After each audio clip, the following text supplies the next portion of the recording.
Hi everyone, welcome back to my channel. Today I'm going to show you how I prepared LB Broth Agar media for bacterial growth, step by step, from mixing to storage. This video is for educational purposes only, showing the general process and lab safety precautions.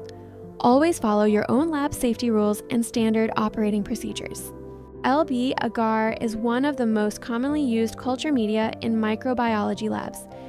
LB stands for Luria, Bertani, a nutrient-rich medium that supports the growth of many types of bacteria. By adding agar, we turn it into a solid medium, perfect for growing colonies on petri dishes. Choose your desired flask for making media. To prepare my media, I measured the required amount of LB powder and agar. On weight machine, I added 5g of LB in a flask.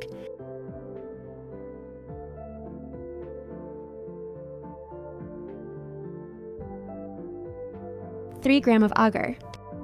After that, add 3g of agar and then measure distilled water with measuring cylinder about 200 milliliter.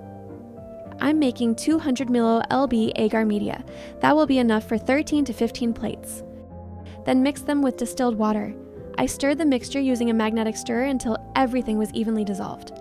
The solution looked cloudy, which is normal before sterilization.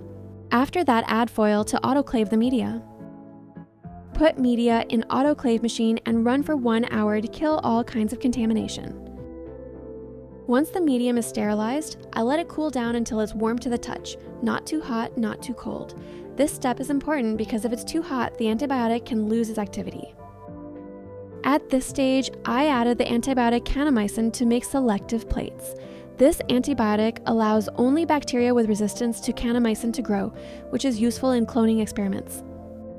Before pouring plates, I cleaned the biosafety cabinet with 70% ethanol to make sure the working area was free from contamination. Then, I lit an ethanol burner to help keep the air around the workspace sterile.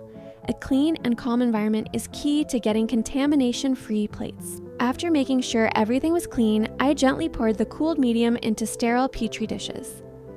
I filled around 15 plates in total.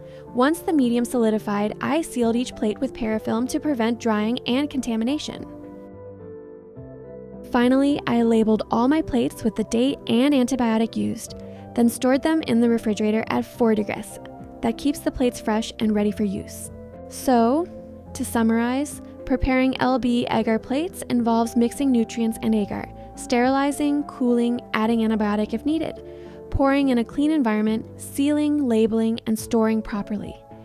Each step matters to ensure your plates are contamination-free and reliable for experiments. Thank you for watching! I hope this video helped you understand the LB agar preparation process and why each step is important. Don't forget to like, share, and subscribe for more lab-related videos. See you in the next one.